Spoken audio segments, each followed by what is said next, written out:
زكريا إذ نادى ربه نداء خفيا قال رب إني وهن العظم مني واشتعل الرأس شيبا.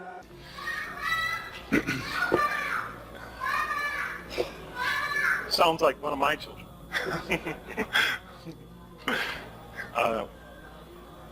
Assalamu alaikum, peace be unto you. In the name of God, the merciful, the compassionate, Bismillahir Rahmanir Rahim. The books that Hamid Ghazali was talking about, I didn't really write them for the purpose of introducing non-Muslims to Islam. I wrote them for my children originally, so that someday when they grow up and they face the conflicts that I expect them to face as young American Muslim children, the dilemmas, the questions, etc., that in some sense my experience, I hope, will help them. And I wrote it really primarily for that purpose, and I originally didn't intend to publish them at all. I just found them myself and put them in our home library, and I hoped that someday they would be interested enough to look at them. But then later it fell into the hands of a publisher, and now they're going to be published. Brother Hamid asked me to talk about trials and tribulations that Muslim converts go through.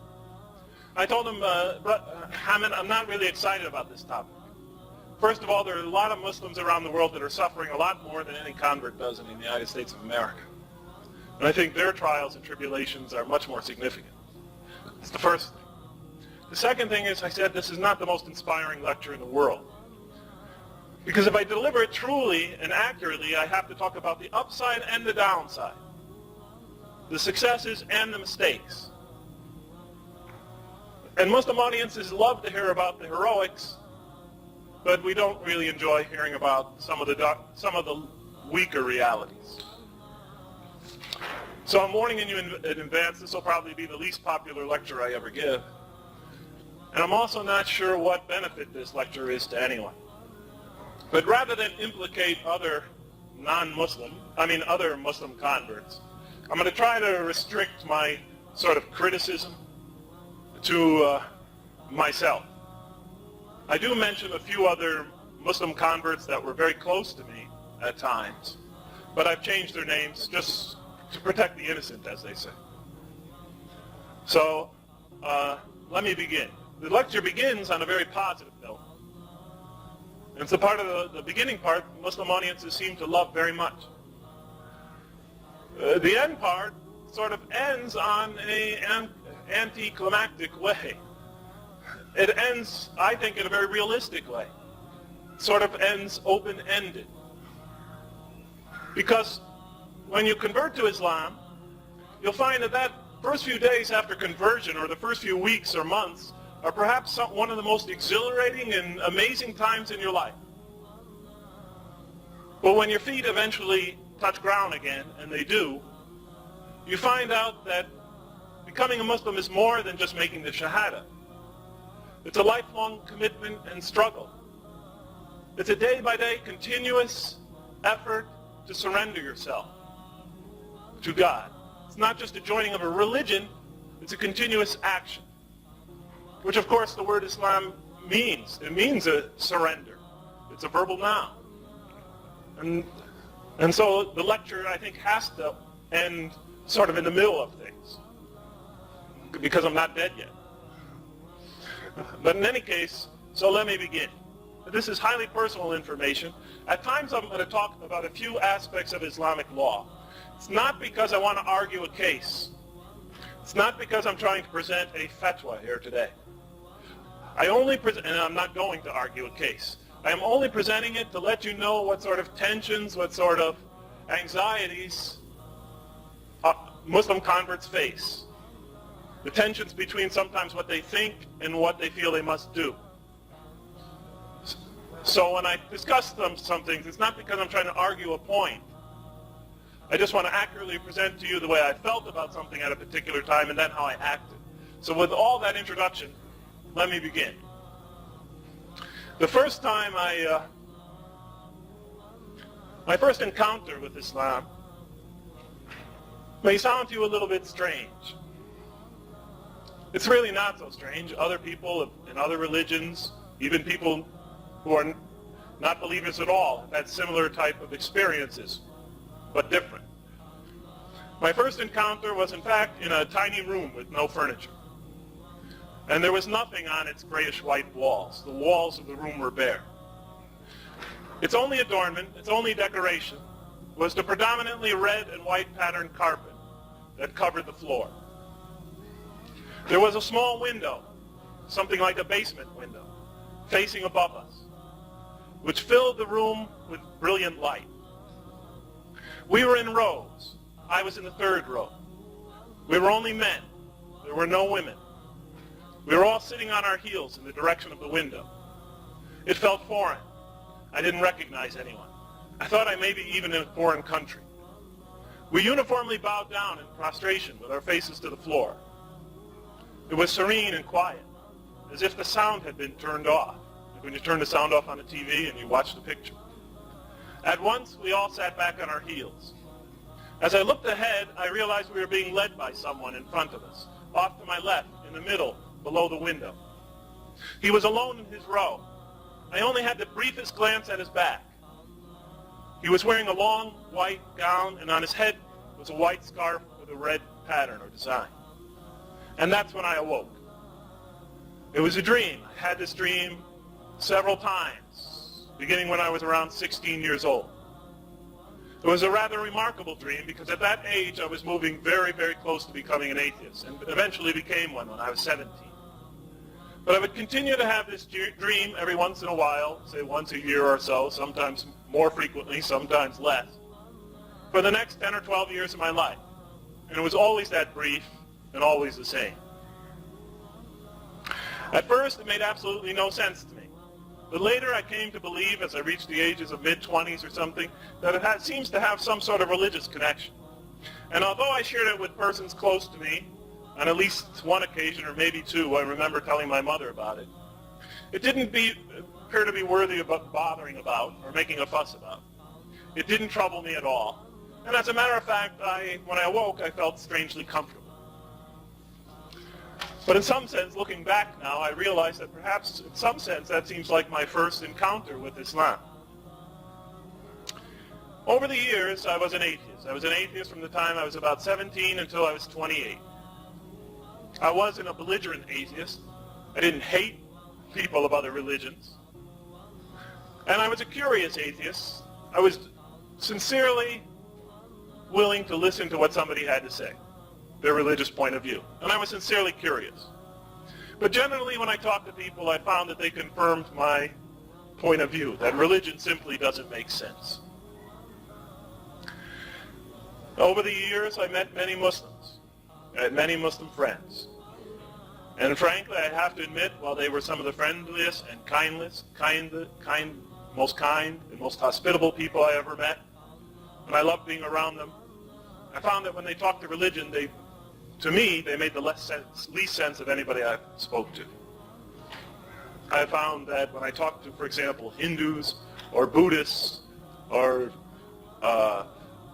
people from somebody who knew something about Taoism or what I read about those religions, I found that people from other religions did a much better job of relating their beliefs to me than my Muslim friends.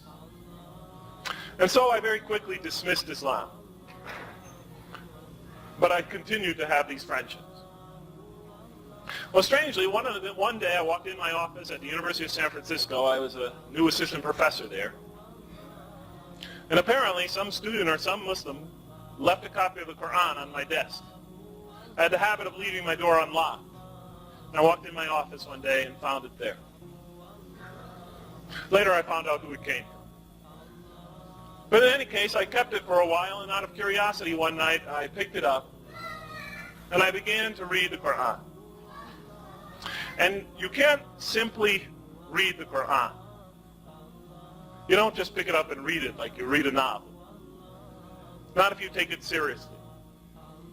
You've either already surrendered to it, or you fight it and combat it.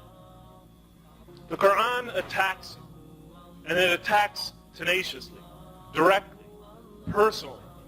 The Quran debates, criticizes, shames, and it challenges. From the outset, its very beginning, it draws the line of battle. And I knew that I was on the other side. And I also felt somehow that I was at a severe disadvantage. For it became clear to me that the author somehow appeared to know me better than I knew him. Painters can make the eyes of a portrait appear to be following you from one place to another. But what author, I thought, can write a scripture that seems to anticipate your daily changes, the shifts and changes in your thought? The Quran was always way ahead of my thinking. It was erasing barriers that I had built years ago and was addressing my questions and my doubts. Each night I would formulate key questions and objections as I read along with it, following along in this sort of dynamic relationship, this dialogue I was having with the Quran, only to discover the answer the next day or 2 days later as I continued on in the accepted order. As if the author was reading my ideas and writing in the appropriate responses before I got to it the next day. It was a frightening experience, I must admit. I had met myself in the pages of that scripture, and I was afraid of what I saw. I was being led, and I knew it. But by whom? I wasn't sure. I felt like I was painting myself in a corner, which contained only one choice and one decision. I needed to talk to someone, but no one I knew. I couldn't talk to anybody that knew me, especially no Muslims, friends of mine, because I didn't want there to be any expectations. I knew if I went to a Muslim friend and told him I was really seriously affected by what I read, he might get his anticipation up. He might, get excited about my becoming a Muslim or something. So I didn't want to disappoint him, and I certainly didn't want to clue him in. I needed to talk to someone that didn't know me, so that there would be no expectations. Well, in any case, it was Saturday. I was in San Francisco in Golden Gate Park, heading back to my apartment in Diamond Heights, for those of you who know the Bay Area. On my daily walk, I used to take a 7-mile walk every day, and I still do. And then I came to a solution. I would go to the mosque, or where the Muslims pray, on Monday, I thought, at the University of San Francisco. I assumed no one would know me there, and I could go in and just ask a few questions. Well, it wasn't really a mosque. It was a room of prayer lent to the Muslim students by the Society of Jesus at the University of San Francisco. And it was in the basement of St. Ignatius Church. Let me just say a word about St. Ignatius Church. It's located at the peak of Golden Gate Boulevard in San Francisco. It's a source of great pride to the university. The university catalog includes several shots of it from different angles. Now, I've seen more majestic churches, but when the fog rolls in over St. Ignatius Church and descends over it, its steeples appear to be reaching into heaven. It's a beautiful church. This Wednesday afternoon was clear and breezy. Notice I say Wednesday. I promised myself I would go Monday or Tuesday, Monday to talk to the Muslim students, but now here it was Wednesday and I still hadn't gotten up the nerve to do it. It was a Wednesday afternoon and it was clear and breezy, and I was standing outside Harney Science Center where my office was, trying to get up the nerve to walk across the parking lot to go to St. Ignatius Church, and I just couldn't get myself to do it. Finally, somehow, I seized some resolve and started across the parking lot. I promised myself I was only going there to ask a few questions. I wasn't going to convert, and I definitely wasn't going to make any decisions. Just ask a few simple questions, get sort of an insider's point of view, and that's it. And that seemed to suffice. It gave me enough courage to walk on over there. Why I was nervous, I didn't know. I rehearsed my introduction as I headed across the parking lot. I was trying to think of what I would say as I got inside. Then I saw the stairway down to the mosque. It was up ahead by the statue of St. Ignatius. An American student had pointed the mosque out to me once, a female student. She said, "The rumor is they keep corpses down there." It was only a joke, but I was thinking about that while I stood at the foot of the stairs. I arrived at the top of the stairs and eyed the door below. And the writing on the door was definitely Arabic. That much I knew. From my reading of the Quran, I recognized the Arabic writing. I could feel my heart racing as I stood there, hesitating, allowing my anxiety to grow. I thought I'd better ask somebody in the church if this was the right spot. I went around to the side entrance. I was feeling quite nervous. It was very dark inside the church, and the stained glass was sending down bold pillars of beautiful red and white colors that I remembered from my childhood, more than 12 years ago. To the left of the altar, I saw what had to be a janitor. As I darted over to him, I passed in front of the crucifix without genuflecting. You're supposed to kneel when you go to past the crucifix if you're a Catholic, which I was when I was a child. And I almost went ahead and did it. It's amazing how these lessons get ingrained in you. Can you tell me where the mosque is? I said to the janitor.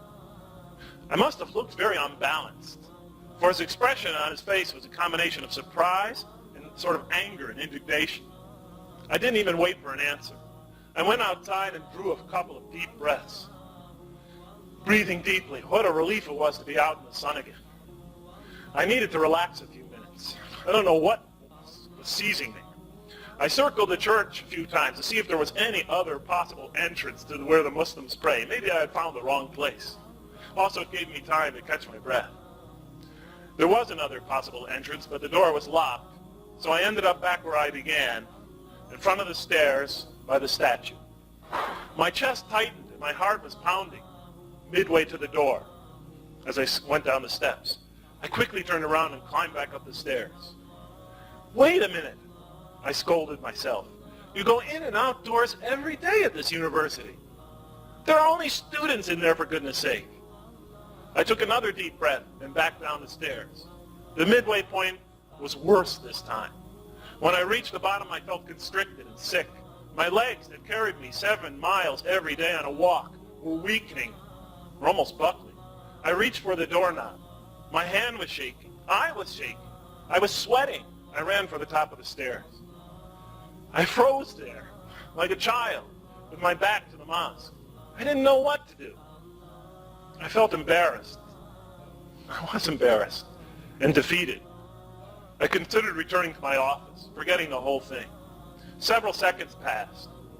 I don't know why people do this, but I gazed up at the sky. It was vast, mysterious, and comforting. I had fought the urge to pray for over 10 whole years, but now my resistance was spent, and I just gave it a shot.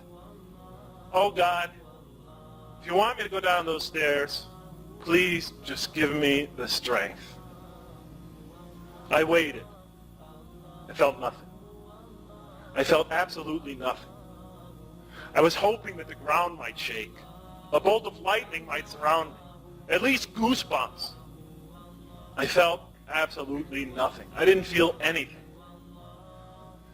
I turned around, I made a 180-degree turn, walked down the stairs, put my hand on the doorknob, and pushed open the door. Are you looking for something? I apparently interrupted these two gentlemen's conversation. They were standing directly ahead of me near the left wall. They both were barefooted and considerably shorter than I. One was dressed in what appeared to be a traditional sort of Middle Eastern, Far Eastern costume with a round white cap on his head. The other young man wore Western clothing, and I had completely forgotten my lines. I knew I had to say something, so I just started spouting out Arabic names. Is Omar Mahmoud here? I was getting nervous again. What's the last name? Was the response. And now I was trapped. The one with the cap looked suspicious. I can't really remember. It didn't help. Finally one of them volunteered. There's nobody else here, just us. I thought, this isn't going to work. I'm sorry, I must be in the wrong place. Thank you very much. I started to turn around. Do you want to know about Islam? The fellow in the cap asked. Yes, yes. As if it just suddenly dawned on me. Yes, yeah, I would. That would be nice. I took a step towards inward. Would you please take off your shoes? We pray here, he apologized. The traditional fellow was doing all the talking. The other decided to merely observe, judging from his expression, something that was for him was extremely unusual. We sat on the ground in the left corner. They let me choose the place, so I positioned myself so I was facing the door with my back to the wall. There was a small washroom off to my right and a closet-side room, and it said, for the ladies, to my left. Abdul Hanan, a student from Malaysia, was the young man with the white cap. Muhammad Yusuf, the other student, was from Palestine. I told them what I knew of Islam. I didn't have done considerable reading. And they seemed to be pleasantly surprised. Although we talked for about 15 minutes, I asked some superficial questions. Nothing was as I expected. All my plans, how I expected to go, this was completely out of sync. Abdul Hanan began saying something about angels beating the souls of dead disbelievers and the tortures they are subjected to in the grave. I only pretended to listen. I only half listened. I said that I had to get back to my office. I didn't really, but that excuse always worked. And I thanked them for their time. I was about to stand up to leave when the doorknob turned. It was now late afternoon, and the sun was descending so that it was stationed somewhat behind the door. The lighting in the room was dim so that when the door opened, the entrance was engulfed in light. Standing there was this silhouette, all you could see is this black image of a man with all this light around it. He had a straggly beard, ankle-high thobe, sandals, turban, and a cane. To me, he reminded me of the pictures I saw when I was a kid of Moses coming out of Mount Sinai. He was biblical looking and fascinating. I had to stay just to talk to this guy for a few minutes. He was so fascinating looking. He entered quietly and he didn't seem to notice us. He was whispering what must have been a supplication or something, with his head raised slightly and his eyes almost shut. His hands were near to his chest with his palms turned upward as if he was waiting for his share of something. When he finished, he asked Muhammad, the brother from Palestine, something in Arabic, and then unassumingly walked into the washroom. I assume the question must have had something to do with me. That's Brother Hassan. My two friends looked revived and optimistic. He's the imam. He leads the prayers. I knew from my reading that Muslims had no official clergy. Anyone could lead, Muhammad offered. Abdul Hanan, myself, anybody. A moment later, Hassan came into the room. His head was lowered meekly as he came over to us. He had a slight, sort of Gandhi-ish kind of frame. His complexion was very fair, and his eyes and face were simultaneously peaceful and desolate, as if he had resigned himself to some great personal tragedy. The other two students made room for him, and he sat down next to me. He placed his hand on my knee. "What's your name?" he asked. He was the first to ask that. And unlike Abdul Hanan and Muhammad, he wanted to talk casually at first, apparently to reduce the tension. And I certainly appreciated that, because my nerves were shot. His voice was low-toned and strong, and had a certain special resonance that gave him sort of an aura of inspiration. His accent told me that he was from Arabia. He was somewhat shy, and tried not to look straight into my eyes. "Jeff Lang," I told him. "Are you a student at USF?" he asked. At that time, I looked much younger than my age. I was 28 at that time, but people often mistook me for an undergraduate. As a matter of fact, I was thrown out of a faculty meeting once because they thought I was an undergraduate. "No, I'm a professor in the math department," I told him. His eyes widened. He glanced at the others. I don't know if that meant he thought I was lying or just surprised. We spoke a few more minutes, then Ghassan politely asked me if I would excuse them while they prayed the afternoon prayer. It was the first time I saw Muslims pray together. I used a break to stretch my legs, which were now very stiff from sitting on the floor. We returned to our places when they were done. Ghassan resumed the conversation. "So how did you become interested in Islam?" I didn't really know quite what to say. I said, "I've been reading about it." And that answer apparently sufficed. We continued on for a while, discussing mostly technical matters, little aspects of Islamic law. I don't know how we got into that. But we really weren't communicating. I was running out of questions and he was running out of comments. We were both disappointed. I could see it on his face and I could feel it inside myself. And I thought of getting back to the math department. "Do you have any other questions?" he said rather desperately. I looked at him and said, "No, not really." But then something did pop into my mind. "I do have one question," I told him. I waited. I wasn't quite sure how to formulate it. It was sort of a gut question. "Can you tell me what it feels like to be a Muslim?" I told him. "I mean, how do you see your relationship with God? What is your relationship with God? Now, I could already see that Hassan had fantastic charisma and intuition, indispensable qualities to a spiritual leader, and I would later discover that he had a huge following both in and out of the United States. He even had a following in Pakistan. He was acutely sensitive to your inner pain, but he would never let you ignore it. He would magnify it in front of you and force you to focus on it. And this is a tremendous power that few possess, and that every great religious leader must have, but it carries terrific responsibilities and dangers. His eyes met mine, and he didn't answer immediately. Maybe he was surveying the source and the intent of my question. And then he lowered his head, as if he was praying, summoning his spiritual energy. And then he slowly started to shake his head from left to right, like when you want to indicate a negative response. And then he began to speak. And the first word he said to me sounded more like a prayer or a call than part of an explanation. Allah, he exclaimed. And he exhaled a deep breath. Is so great. And we are nothing compared to him, he said. In comparison to him, we are less than a single grain of sand. And as he spoke, his thumb and index finger, I have to have it, this is 12 years ago. He's saying, don't look at your notes. I can't hardly remember the details.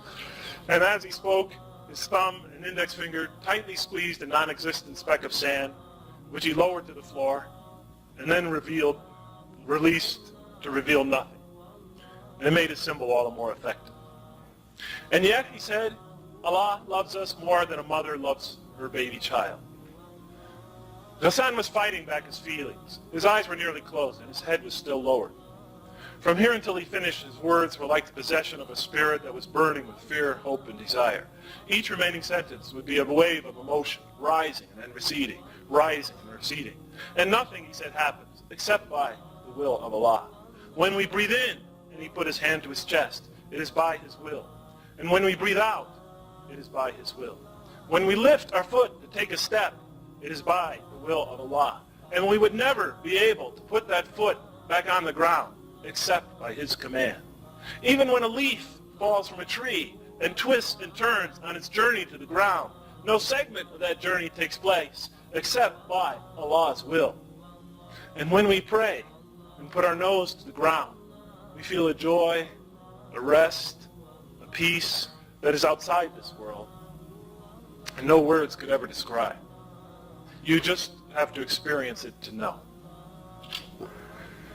And Hassan remained quiet for several seconds, letting his words sink in. And how much I wish that I could change places with that young man, if only for a few minutes, so that I could feel that desire, that passion, that anguish, yearning for his Lord.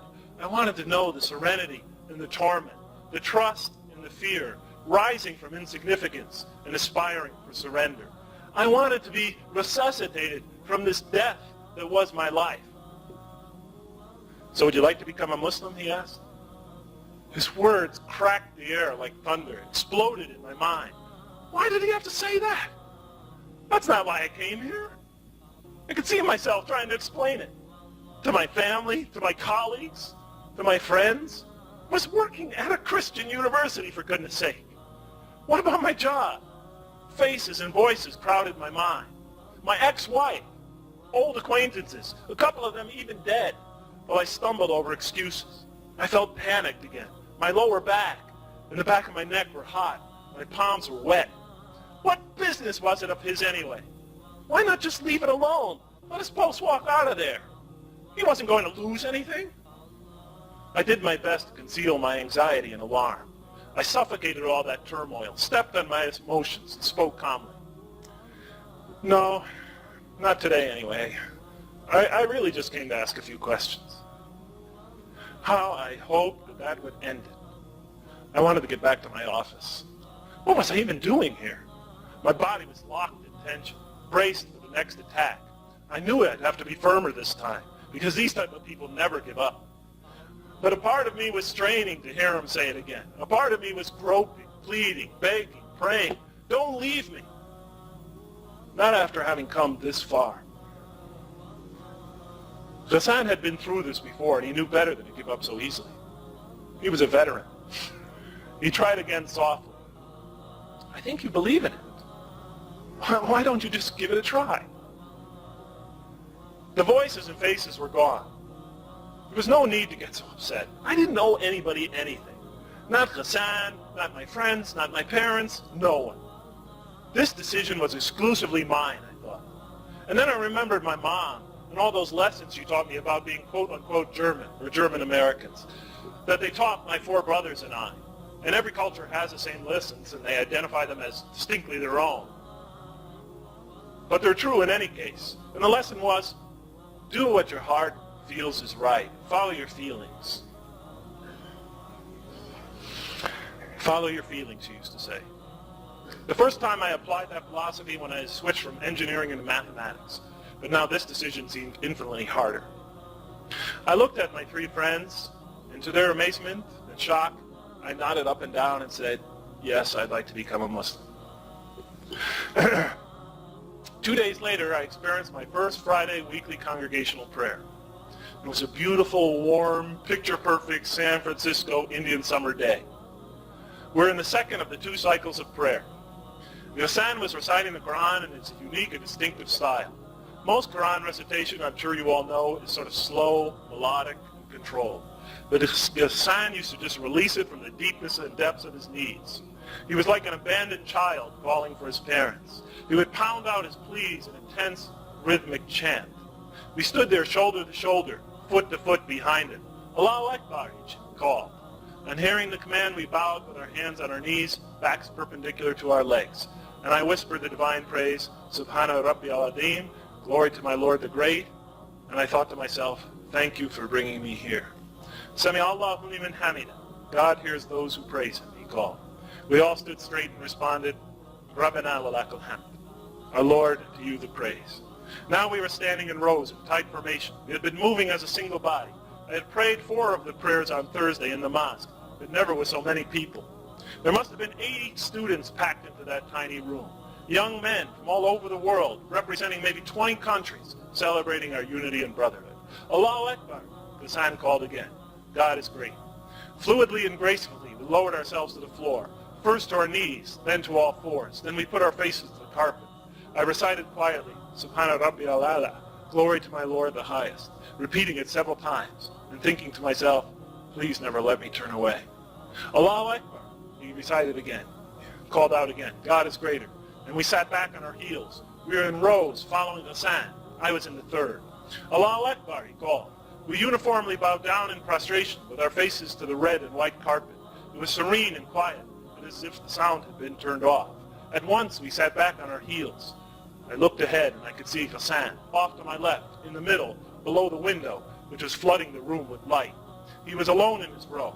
He was wearing a long white gown, and on his head was a white scarf with a red design. The dream, I screamed inwardly. Exactly, my dream. I had forgotten it completely, and I was stunned and frightened. Am I dreaming? I thought. Will I awaken? I tried to focus on what was happening to see if I was sleeping. A rush of cold flowed through my body. I shuddered. My God, this is real, I thought. Then the coldness subsided, and it was succeeded by sort of a gentle warmth radiating from within. And tears welled in my eyes. Assalamu alaikum wa rahmatullah. Peace be upon you and the mercy of God. Ghassan called over his right shoulder. Assalamu alaikum wa rahmatullah. Peace be upon you and the mercy of God. He called over his left. The prayer had finished. And I sat on the carpet studying the grayish-white walls, trying to make sense of what had just happened. And I don't want to make more out of it than it is. Dreams are very strange. Many people have premonitions, and many of them are not Muslims. And there is yet so much that we don't know about dreams. But whatever is the mechanism behind them, through that one, I saw the pieces of my life, things that I did, people that I met, opportunities I had, choices that I made that at the time didn't make sense, leading to this prayer and culminating in that prostration. I perceived that in fact God was always near, manipulating and directing my life, creating the circumstances as he does for anybody and the opportunities to choose, yet always leaving those crucial choices to me and to us, as he always does. And I was awestruck by the realization of the divine intimacy and love that reveals. Not because we deserve it, but because it's always there. We only have to turn to it. To this day, I can't say with certainty what is the meaning of that vision, but I couldn't help but see in it a sign, a favor, and a new chance. Well, that was how I entered the Muslim community. And if you asked me at that time, or a week, or a month, or even 2 months after that, what was the toughest, hardest decision, the most difficult time in my life ever, I would have told you the day I became a Muslim. But in fact, in time I came to realize that in some sense that was not quite correct. You know, that once a companion of the Prophet, peace be upon him, in returning from a military expedition said, "We return now from the lesser jihad, lesser struggle, to the greater struggle." And his companions, his troops were confused. They expected a more difficult battle that they were certainly going to be asked to go out on. What greater struggle? And he responded, the struggle within yourself, the jihad in nafs. That's a lesson I learned the hard way, the days after I converted to Islam. The struggle to make the shahada turned out to be in the long run not the most difficult struggle. All my fears about my parents and my job and etc. I have faced some difficulties with the non-Muslim community, but nothing that I expected. I still got tenured, I still got promoted, I still got research awards. My friends did back off from me somewhat. When I went to the University of San Francisco, I was like a star. I remember the president of the university, who was a priest, even though I was an atheist, but I was once a Catholic. He put his arm around me and was hanging on to me all the time when they introduced the faculty. Now he was extremely upset. And one of his new faculty members had become a Muslim at a Catholic university, and they're trying to teach Catholic doctrine to these children. They thought it might be a bad influence. My friends backed off from me to some extent. I think they were genuinely thinking that I might have flipped out. Lots of people do when they go to San Francisco. But they also felt that I would probably get over it. But nonetheless, in time, there was always a certain distance between me and my friends, my former friends. They never really could quite understand my conversion, and they were always a little bit, at the very least, suspicious or nervous. On the worse end. And at the lighter end, some of them just thought I was terribly eccentric. I just did some really crazy things. But nonetheless, the struggle against the American community turned out to be rather easy. I know some brothers and sisters meet tremendous hardship, but mine turned out to be not so hard at all. Maybe because I was so American looking and acting. I assumed his culture has to reassert itself sooner or later. He'll burn out. He'll get back to it. I think that's what they actually thought. To this day, people say that to me. "Oh, Jeff, you'll get around. You'll get over it sooner or later. How many years have you been a Muslim? 12 years? You'll get over it." You know? But nonetheless, people still like me. They just don't invite me out to parties and things like that anymore. But the poor guy, he doesn't drink. But the difficulties encountered with the non-Muslim community, honestly, were never what I anticipated. But entering the Muslim community, this is the part I hate to say because I don't think it's going to be popular what I'm going to say. Entering the Muslim community was very difficult. When you enter the Muslim community, you have to realize it's like entering a family in a crisis situation. It's like walking into a family argument or a family crisis where the parents are fighting with each other and the children are going crazy and nobody can seem to get along with each other. It's exactly what I would compare it to. No one wants to walk into a family when people are battling it out. And that's sort of the way it felt. I understood where it was all coming from. A large percentage of our community had suffered terrible shock. Culture shock, colonialist shock, racial oppression and discrimination, centuries of it, the humiliation of colonialism, the relegation imposed on them by the Western world of third world status. Many of them were suffering from a terrible, deep-seated cultural inferiority, I'm sorry to say. There were deep-seated hurts and pains. And it was difficult to walk into that situation. I very quickly came to realize that every American convert, or at least I came to feel, I'm not saying this is right, but this is the way I felt. Every American convert, maybe even more so if he's white, although the black brothers have to put up with a lot worse than I do, but especially if he's white, he becomes in a certain sense a battleground, or a small piece of a very large battleground, of a conflict, of a war that has been going on for centuries and centuries, between Occident and Orient, between colonialist and colonizer, between Muslim and Judeo-Christian. Each side has a stake in that little piece of battleground. Each side is very carefully watching it to see how things are going to turn out. Each of them is looking for cultural manifestations of this person's commitment. Each side is wanting to see which culture is going to come to dominate the others. Many a convert feels that and falls into the sort of culture trap. He finds himself taking up certain cultural practices that may not really strictly be necessary from a religious point of view. But he's vulnerable, and he's weak, and he's just left the community, and he's lost all his friends. Nobody quite reacts to them the way he's used to. He suddenly feels alone. And he needs caring. He needs compassion. He needs support. But somehow I felt the need to put this on to identify myself as I'm in with you guys. Please trust me. Stop being suspicious. Don't be nervous. I'm one of you. Don't worry about it. What else can I do? Some people have a very difficult time growing beards. American Indians, some Scandinavians, Chinese. I did too. I tried. Believe me, I tried. I had more bald spot than beards, but I did my best.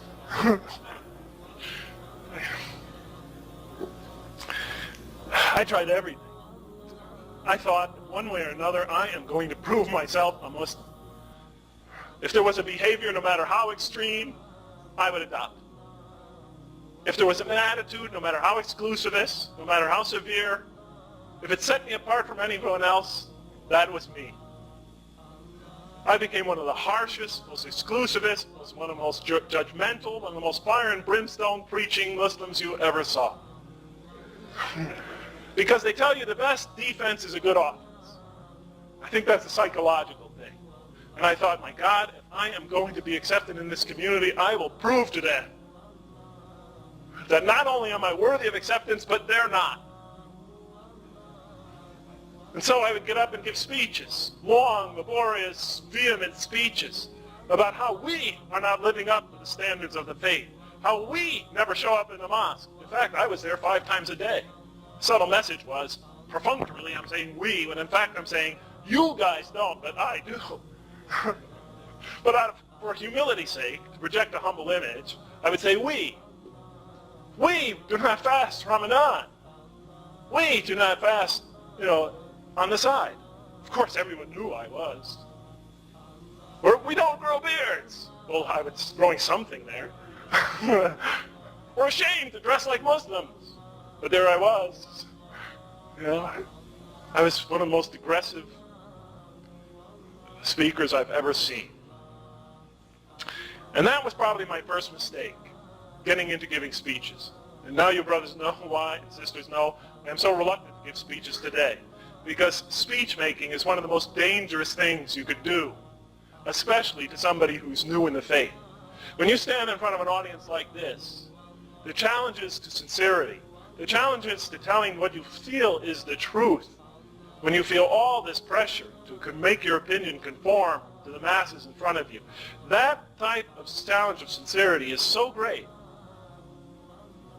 that you find yourself compromising yourself time and time again, unless you could be very careful, unless for months you build up the strength to get up there and hopefully represent. And you never really know. There's times I get off the stage and say, was I honest today? It's very difficult. But the worst thing is, I fell into the speech-making trap very early on. People saw me and they looked at me and they said, my God, this guy has blonde hair, blue eyes, 6 feet tall. This guy is perfect. People used to come up to me. you know, with your blonde hairs and blue eyes, if I took you to my country and you gave a speech, people would start crying, etc., etc. The first time this happened was I was at a meeting much like this one, and I was sitting in the audience, much like you are. This will only take about 15 more minutes. I know you're all tired. I was sitting in an audience much like this one. Suddenly I realized that the speaker was mentioning my name, and I heard it over the loudspeaker. Suddenly I was alert and listening to what he was saying. He was obviously inviting me to come up on stage and tell my story. I had only been a Muslim for a couple of months. As he was saying, and Dr. Lang, would you please come up now? I was standing there shaking my head going, no, please, please. The reason I didn't want to get up there is because I knew that I didn't belong there. I knew that I was still struggling against many a difficult vice that I had acquired over those 28 years of being a non-Muslim. I knew that I, by far, had not perfected myself yet to any degree. And that I really was ashamed of myself, and truly at that moment, extremely humbled. I didn't want to get on that stage. I wasn't any hero. I was somebody desperate who took a leap, who did that, who converted out of desperation. And I certainly wasn't very brave about it at all. But in any case, I got up. And I told just about the same story I just told you, that I began this speech. And the reaction was amazing. I looked at that audience, and I never saw so many tears dripping down people's faces ever before in my life. I gave a lot of math lectures, but I never got that reaction. As I stepped down from the audience, I was surrounded by all these faces and tears and embraces. I was getting exhausted. I was being pulled from one person to the next, hugged, the triple hug routine. Kissed on my face, tears dripping on my face. I never saw anything like it before in my life. I was just trying to get to my car. It took me 45 minutes to get through the hall to get to my car. I was still dragging brothers with me into the car as I got in the car and drove away. But that was the worst thing for me. Because when I went to give that speech on the stage, when I walked up to that stage and delivered that speech, at least I was in a stage of sincerity, of honesty, of humility. When I got off that stage and saw that reaction, I felt loved. I felt important. I felt like I was going to be the next Mahdi or something. There's a saying about every 100 years there comes a reformer. I thought, well, it's 1402 in the Islamic calendar.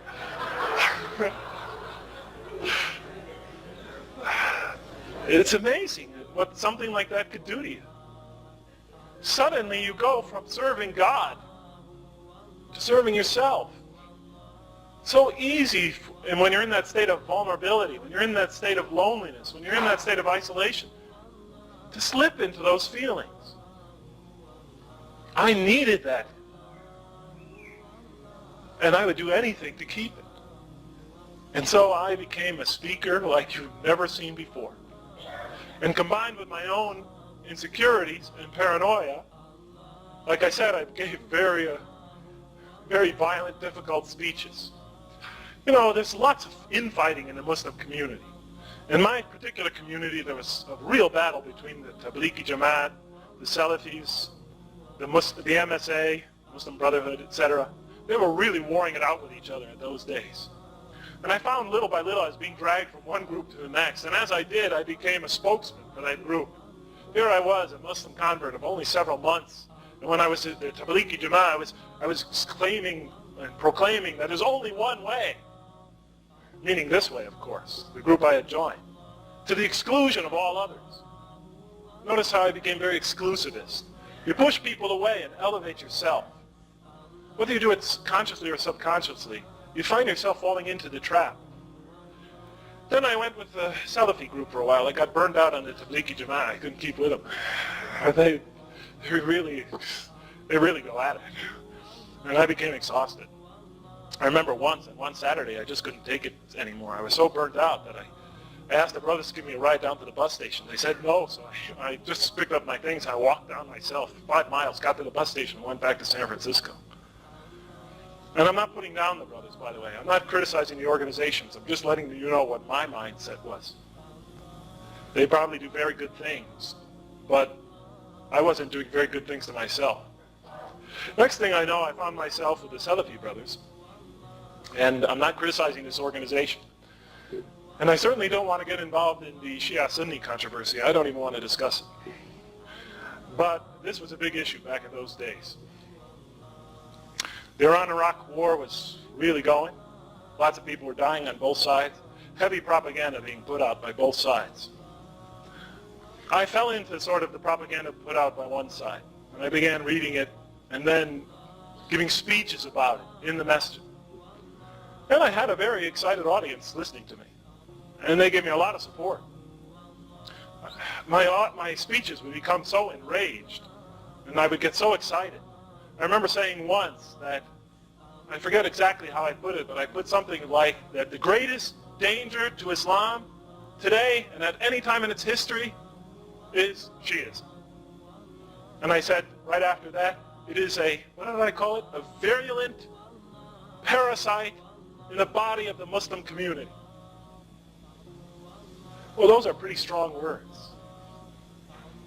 And as I stepped down, I was walking out of the masjid that night, a brother from Iraq stopped, and he said to me, "Brother, can I talk to you for a minute?" I said, "Certainly, please, go ahead." I knew this was a Sunni audience. He said, "I'm a Sunni Muslim, and I grew up in Iraq, but my whole family are Shia. And most of the things you said are just not true. I never heard any of those before." You see, what I read and what I was repeating and reciting, I knew was propaganda. I mean, I've been around universities my whole life. I know when something is written critically and analytically, and a scholar is striving after objectivism. And I know when somebody's just selling you a bag of goods. And I knew from my experience that what the information I was relying on was not really careful scholarship. It was very weak scholarship. When I went back and researched the matter more carefully, I found out that a lot of things I was saying were exaggerations, were things taken out of context. A lot of things I was spouting out were half-truths. A lot of those things I was saying and declaiming were true at one time with particular Muslim sects, but those sects no longer existed. I don't want to get involved in the controversy. I certainly don't want to discuss the differences of point of view, but I'm trying to help you understand that what I was doing was very self-destructive. Because I was knowingly and willingly closing my eye to truth. I came to Islam by critical study, by weighing and comparing, reading what Muslims had to write about Islam, reading what non-Muslims had to write about Islam, reading what Muslim scholars had to write about it and Orientalists had to write about it. And by comparing the arguments back and forth, back and forth, back and forth, and by analyzing them and studying the Quran very closely and critically, I became a Muslim.